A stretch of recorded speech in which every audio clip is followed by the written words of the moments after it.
The private office on the 27th floor was dead silent, except for the low hum of the city far below.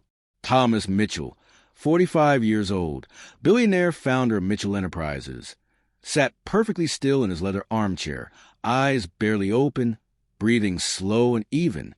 To anyone watching, he was deep asleep. The wall safe behind his desk stood wide open. Inside, neat bricks of $100 bills glinted under the recessed lights. More money than most people would ever touch in their lifetime.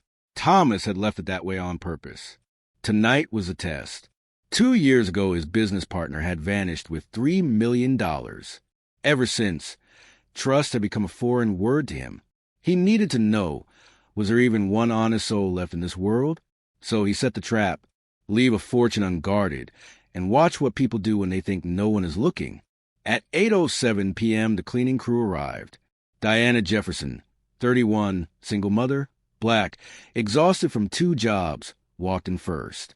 Behind her, holding her hand, came 6-year-old Jasmine in tiny pink cleaning gloves her mother had bought so she would feel useful during school holidays. Diana greeted the night guard softly and headed straight for the bookshelves. Same routine every night for 2 years. Jasmine, curious as always, let go of her mother's hand and wandered toward the big desk. Thomas watched through half-closed eyes, heart pounding. Jasmine's little face lit up when she saw the open safe. Her eyes went round like saucers. She had probably never seen so much money in one place. Thomas braced himself. Another disappointment was coming. He was sure of it. But Jasmine did something that made the air freeze in his lungs. She didn't touch a single bill to steal it. Instead, she frowned, stood on tiptoe, and started carefully pulling the messy stacks out. One by one, she lined them up on the desk, turning them all the same direction, grouping hundreds with hundreds, 50s with 50s, smoothing crumpled corners with her tiny gloved hands like a miniature bank teller. "Mommy," she whispered, loud enough for Diana to hear across the room. "Mr. Thomas's money was all messy. I fixed it so it looks pretty when he wakes up." Diana spun around, horrified. "Jasmine, baby, you can't touch the boss's things." "But it was messy, Mommy. You always say we have to leave things better than we found them." Thomas felt his throat close. A 6-year-old child who probably owned 2 pairs of shoes had just organized a fortune instead of taking even $1. And she told her mother immediately. No guilt, no hiding, just pure innocence. He kept pretending to sleep, but inside something cracked wide open.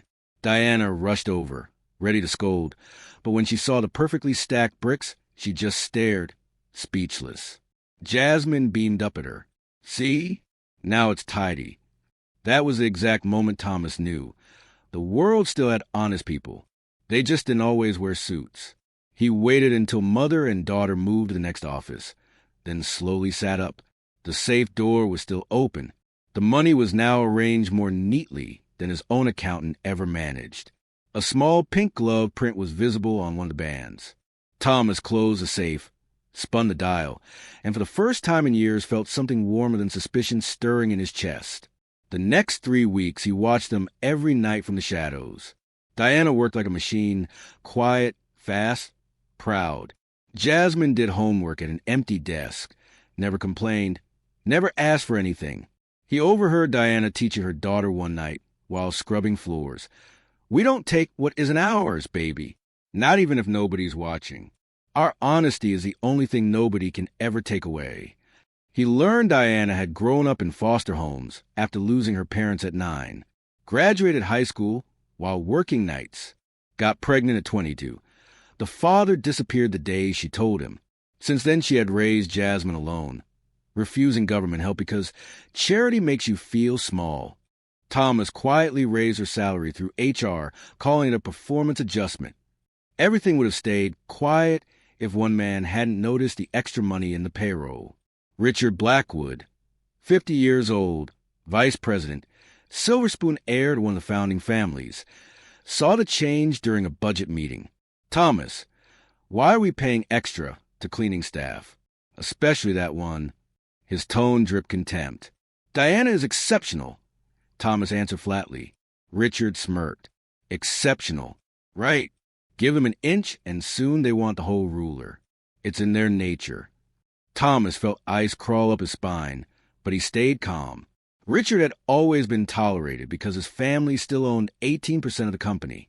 Poisonous opinions were the price of keeping the peace. That same night, Richard cornered Diana in the hallway while Jasmine waited by the elevator. "I know you're getting special treatment," he hissed. "Whatever you're doing to earn that money, it stops now. And get that child out of here. This isn't a daycare for people like you." Jasmine clutched her mother's leg, whispering, "Mommy, why is he angry?" Diana's voice didn't shake. "Some people are just unhappy, baby. Let's go." Thomas watched the whole thing on the security feed. He had never told Richard he could access live. Richard had just declared war on a 6-year-old girl and her mother. And Thomas Mitchell, the man who had stopped believing in people, suddenly found something worth fighting for. He picked up his phone and dialed a number he hadn't called in years. "Marcus, it's Thomas. I need the old team back together. This time it's personal." On the other end, ex-FBI investigator Marcus Chun laughed softly. "About time you got angry, boss. Who are we burying?" Thomas stared at the perfect stacks of cash still sitting exactly as Jasmine had left them. A racist vice president who just made the worst mistake of his life. He hung up, rolled his chair back, and for the first time in years smiled a smile that had nothing to do with money. Richard Blackwood had no idea the storm that was coming. But a 6-year-old girl in pink gloves had just rewritten both their futures. The next morning, Thomas walked into the executive conference room, carrying a black leather folder no one had ever seen before. Richard Blackwood was already there, sipping his usual triple espresso, scrolling through his phone with that permanent smirk that said the world owed him everything. Thomas dropped the folder in the center of the table. It landed with a heavy thud. "Richard, we need to talk about Diana Jefferson." Richard didn't even look up. "The cleaning woman? What about her?" "She's being promoted. Effective today. New title, Night Operations Supervisor. 40% raise. Full benefits. And Jasmine will have access to the company daycare. We're opening next quarter." Richard finally lifted his eyes. Smile gone. "You're joking." "I've never been more serious." Richard leaned back, laughing like he'd heard the punchline of the century. "Thomas, come on. We both know how this works. People like her don't supervise. They scrub. You start elevating them, and every other janitor will want the same. Next thing you know, they're sitting in board meetings demanding corner offices." Thomas opened the folder. Inside was a single photograph. Richard in the hallway last night. Finger pointed at Diana, mouth twisted in rage, little Jasmine hiding behind her mother's legs. Richard's face went the color of old paper.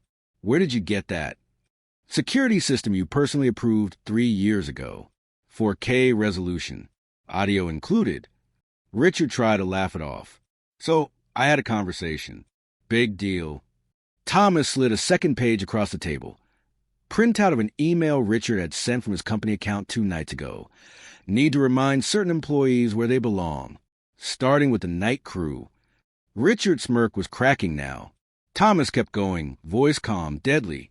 "I've also received complaints from 3 other Black and Latino employees who suddenly decided to resign in the last 18 months. All of them mentioned you personally suggesting they'd be happier somewhere else.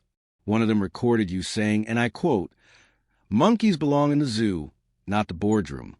Richard stood up so fast his chair rolled back and crashed into a glass wall. "You can't prove any of that." "I don't need to prove it to fire you, Richard. I just need to show it to the board. And your father." The mention of his father made Richard flinch. Daddy's money had protected him his entire life.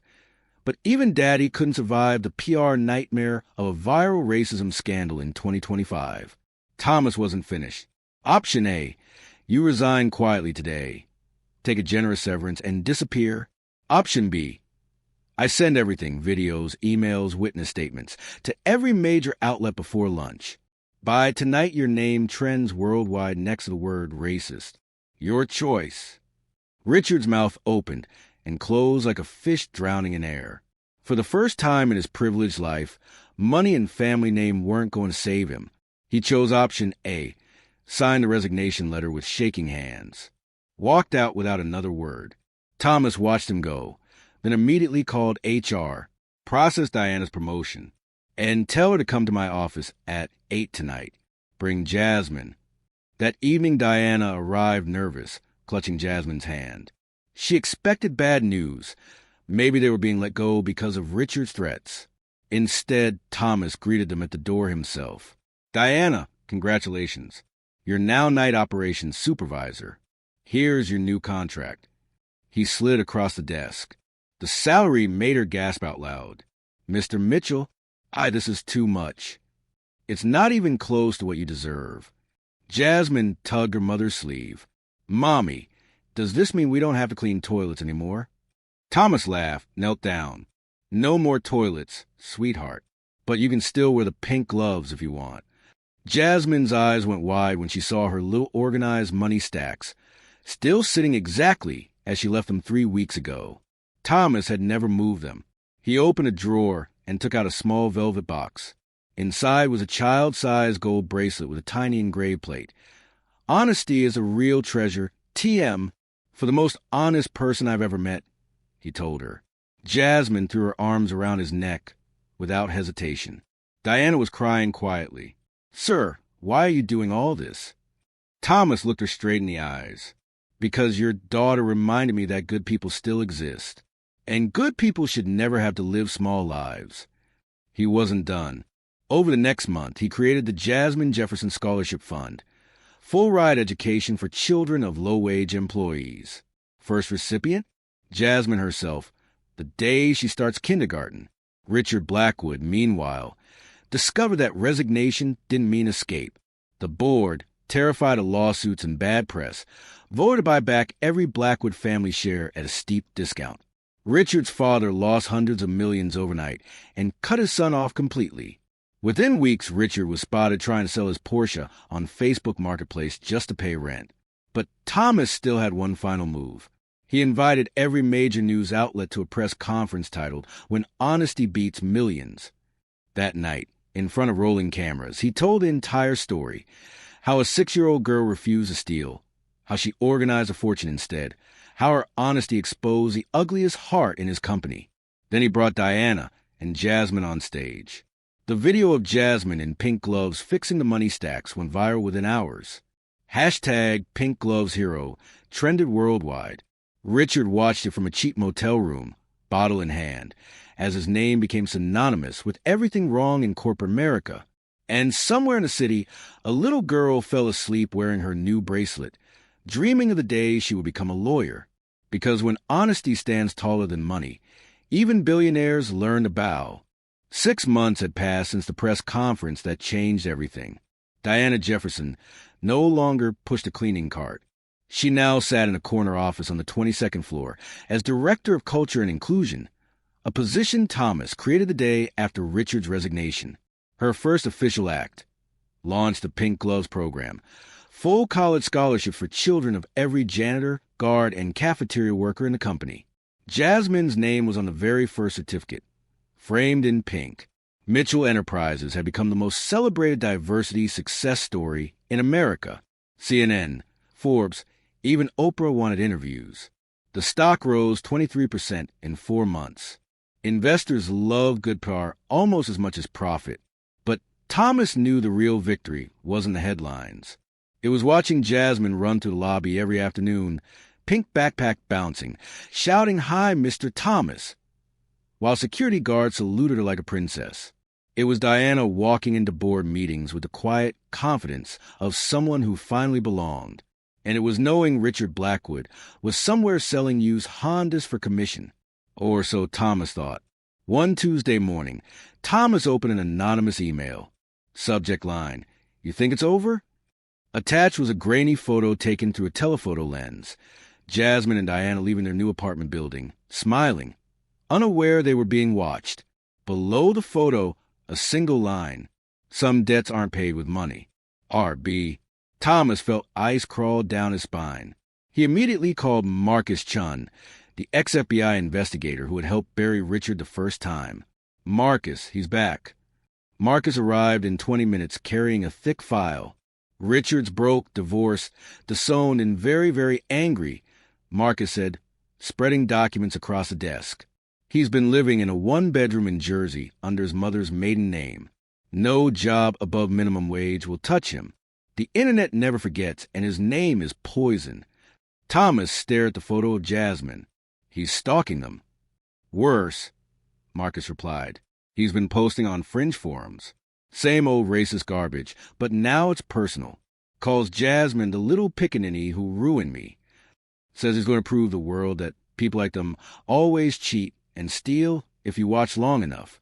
Thomas's fist clenched so hard the photo crumpled. He's planning something, Marcus continued. He bought a cheap burner phone, a GoPro, and rented a gray van 2 weeks ago. Classic surveillance setup. Thomas stood up. We end this today. Marcus raised an eyebrow. We can get a restraining order in hours. No, Thomas said, voice cold steel. A piece of paper won't stop a man who's lost everything. We give him the rope, then hang him with it. Again, only this time permanently. That same afternoon, Thomas moved Diana and Jasmine into the company's secure executive residence on the top floor of the building, officially for their safety during renovations. In reality, it was a fortress. Then he baited the trap. He leaked a fake internal memo through a junior assistant Richard still had contact with. Diana would be transporting sensitive HR files, actually empty folders, to an off-site storage facility every Thursday night at 9 p.m. Richard took the bait like a starving shark. Thursday, 8:47 p.m. Marcus sat in an unmarked car across the street, watching the gray van parked 2 blocks from the storage unit Thomas had rented under a shell company. Inside the van, Richard adjusted his GoPro, muttering to himself, "Tonight the world sees the truth. Little Princess and her mommy aren't so innocent after all." At 8:59 p.m. Diana's car pulled up, driven by a female security officer wearing Diana's coat and a wig. She carried 2 empty banker boxes into the building. Richard grinned, started recording, and followed on foot. He never saw the 4 other cameras Marcus had hidden. He never noticed the drone overhead. And he definitely didn't expect Thomas waiting inside the storage unit, arms crossed, flanked by 2 off-duty federal marshals Marcus still played golf with. Richard stepped through the roll-up door, GoPro red light blinking. "Gotcha," he started to whisper. Floodlights snapped on. Thomas's voice cut through the silence like a blade. "Richard Blackwood, you just violated a federal stalking statute on camera." Again. Richard spun around, but the door was already rolling down. Trapped, Marcus stepped out of the shadows holding up his phone, live streaming to a private server that was simultaneously uploading to the cloud. "Say hi to your new viral video, Richard." Richard lunged for the GoPro, but one of the marshals caught his arm and twisted it behind his back. Thomas walked forward slowly. "You could have disappeared quietly. Started over, but you chose to terrorize a child." Richard spat on the floor. "She ruined my life." "No," Thomas said. "Your hatred ruined your life. She just exposed it." He nodded to Marcus. Within minutes, 3 unmarked SUVs arrived. Detectives who owed Marcus favors. Richard was cuffed, read his rights, and led away screaming about lawsuits and his father's lawyers. Thomas watched the van disappear, then turned to Marcus. "Is it finished this time?" Marcus nodded. "Federal charges. Stalking across state lines. Terroristic threats against a minor. Parole violation from the first case. He's going away for years. And every news outlet in the country will have the new footage by morning." Thomas exhaled a breath he felt he'd been holding for 6 months. The next morning, #PinkGlovesHero trended again, this time with the headline, "Billionaire protects 6-year-old scholar from racist stalker. Former exec arrested live on camera." Richard Blackwood's final fall was complete. And somewhere on the top floor, Jasmine slept safely, clutching her pink gloves, dreaming of the day she would become the lawyer who made sure no other little girl ever had to be afraid again. 3 years flew by like a single heartbeat. Jasmine Jefferson was now 10 years old, tall for her age, hair in neat braids with pink ribbons, carrying a backpack that cost more than Diana's first car. She attended one of the best private schools in the state on a full scholarship that bore her own name, Every morning she kissed her mother goodbye in the executive parking garage, then waved at Thomas through the glass elevator as it shot up to the 42nd floor. Mitchell Enterprises had become a Fortune 500 legend, not just for profit, but for purpose. The Pink Gloves Foundation had sent 312 children of janitors, drivers, and cafeteria workers to college. Diana, now Vice President of People and Culture, had been on the cover of Forbes twice. The company's stock had tripled. Investors joked that hiring Diana was the best ROI Thomas ever made. And Richard Blackwood? He was inmate hashtag 48127-057 at FCI Allenwood Medium, serving a 7-year sentence for felony stalking, terroristic threats, and violating his previous probation. His appeals had been denied 6 times. His father had died of a heart attack 18 months into the sentence, leaving the remaining family fortune to charity just to spite his son.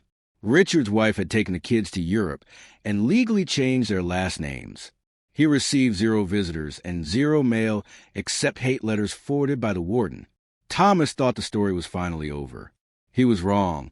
One rainy Thursday evening, Diana knocked on his office door holding a thick cream-colored envelope.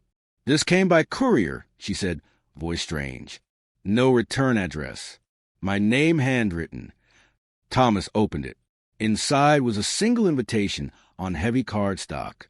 "You are cordially invited to the 10th birthday celebration of Miss Jasmine Diana Jefferson. Saturday, 7 p.m. The Grand Ballroom, the Plaza Hotel." At the bottom, in red ink, someone had scrawled, "Let's see if money really changed anything. I'll be watching. R." Diana's hand flew to her mouth. "He's out." Thomas was already dialing Marcus. Marcus answered on the first ring. "I was about to call you. Richard was released yesterday. Quiet early release program for nonviolent offenders. Overcrowding. They didn't even notify us." Thomas felt the old rage flare. He threatened a child. How is that nonviolent? Lawyers, loopholes, good behavior credits. He served 4 years, 9 months. He's wearing an ankle monitor and has a 9 p.m. curfew, but he's free. Thomas looked at Jasmine's invitation. He's coming for her birthday. Diana's eyes filled with tears she refused to let fall. "I won't let him ruin her day." "You won't have to," Thomas said. "This time we don't wait for him to strike. We invite him in and finish him forever." That night the 3 of them, Thomas, Diana, and Marcus, sat in the penthouse war room and planned a final act. They booked the entire Plaza Ballroom under heavy security. Every guest received a custom invitation with an embedded RFID chip, private security dressed as waitstaff, snipers on adjacent rooftops, Marcus's old FBI team on standby, hidden cameras in every flower arrangement, and in the center of it all, a giant pink throne for the birthday girl. Saturday arrived. The ballroom glittered. 300 guests, employees, scholars, press, even the mayor, a 12-foot cake shaped like a castle, balloons in every shade of pink. Jasmine walked in wearing a custom gown, crown sparkling, completely unaware of the storm circling her special night. At 8:12 p.m. a man in a rented tuxedo tried to enter through the service door. Cheap cologne, nervous sweat, fake caterer badge. Richard. Security let him get exactly 12 feet inside, far enough for every hidden camera to capture his face in 4K, then close ranks. Thomas stepped out from behind the cake, smiling like the devil welcoming a sinner home. "Hello, Richard. So good of you to accept our invitation." Richard's eyes darted, realizing too late. This is harassment. "I'll sue." Marcus appeared holding up a tablet streaming live to every major network and the FBI tip line. "Actually, Richard, you just violated your parole by being within 500 feet of Jasmine Jefferson. And you did it on camera. Again." Richard tried to run. 4 former Navy SEALs in tuxedos blocked every exit.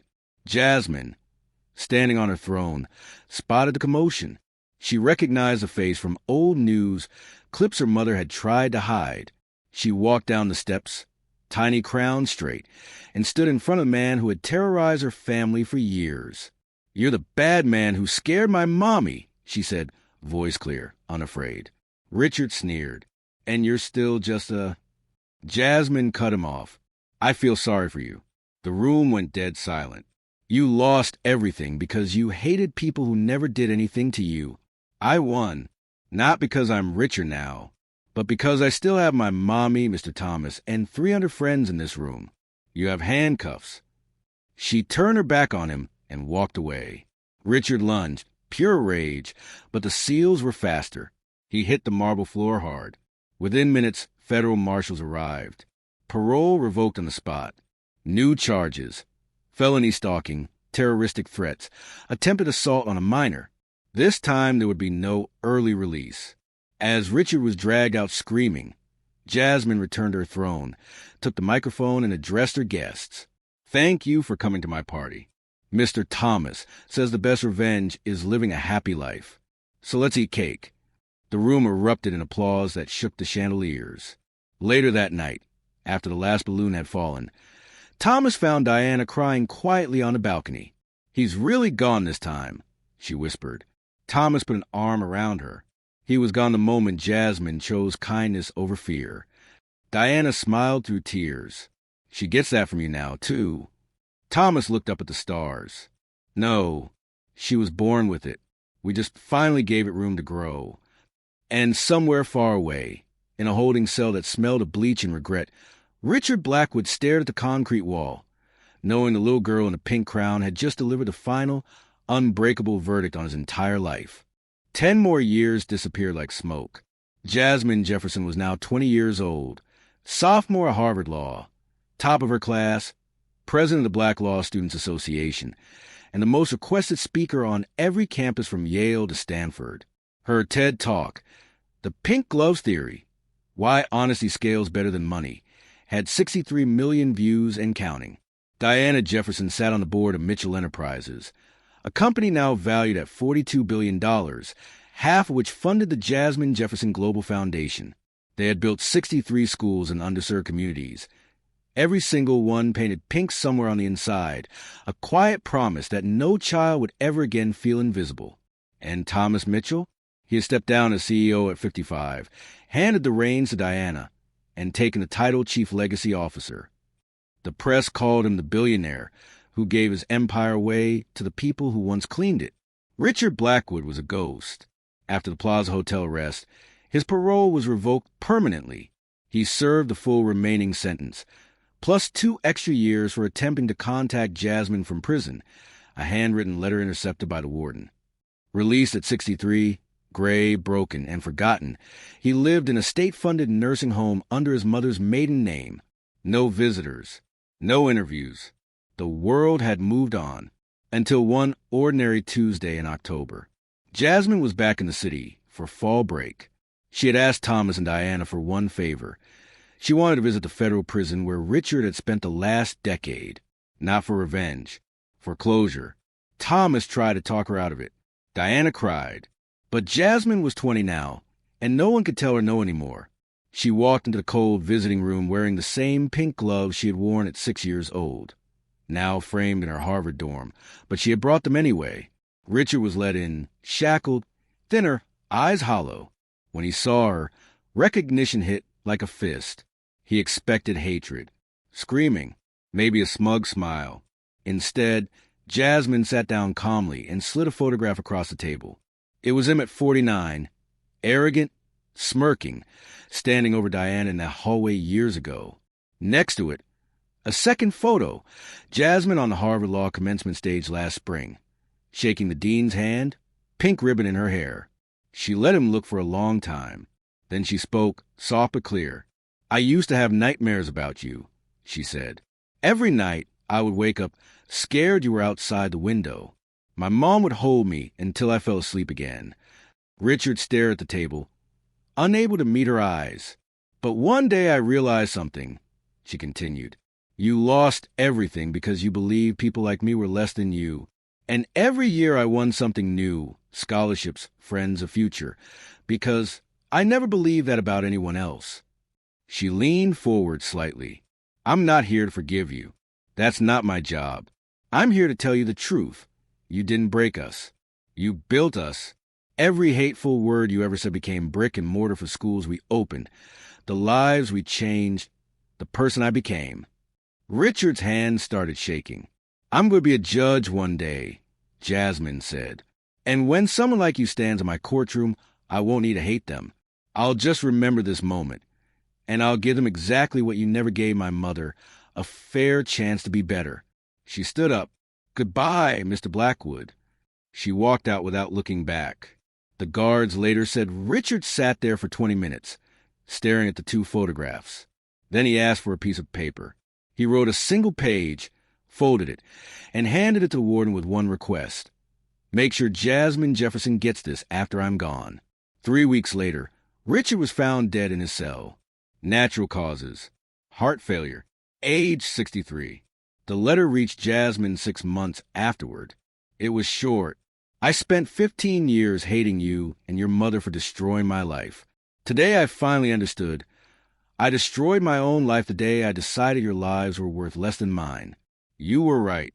You won. And for the first time, I'm not angry about it. Thank you for teaching me the one lesson no amount of money ever could. I'm sorry. Richard Blackwood. Jasmine read it once, folded it, and slipped it into the same frame that held her pink gloves. That night, she called Thomas and Diana on video. I'm okay, she told them. It's really over now. Thomas, gray at the temples, smiled through tears. You closed the circle, kid. No, Jasmine answered. We all did. Together. The next spring, Harvard Law Review published her first major paper. From Pink Gloves to the Bench, How Radical Kindness Defeats Systemic Hate. It was dedicated to two people. To my mother, who taught me honesty when we had nothing, and to the man who proved that even the worst hearts can learn, too late, that love always outlives hate. Years later, when Justice Jasmine Jefferson was sworn into the United States Supreme Court, the youngest ever appointed, she wore a simple pink ribbon pinned inside her robe, hidden from the cameras. Only two people in the world knew what it meant. And somewhere, in whatever place souls go to settle accounts, Richard Blackwood finally understood the full weight of the fortune he once tried to protect. A 6-year-old girl in pink gloves had not only refused to steal it, she had turned it into a legacy that would outlast every dollar he ever owned. And that, in the end, was the real treasure.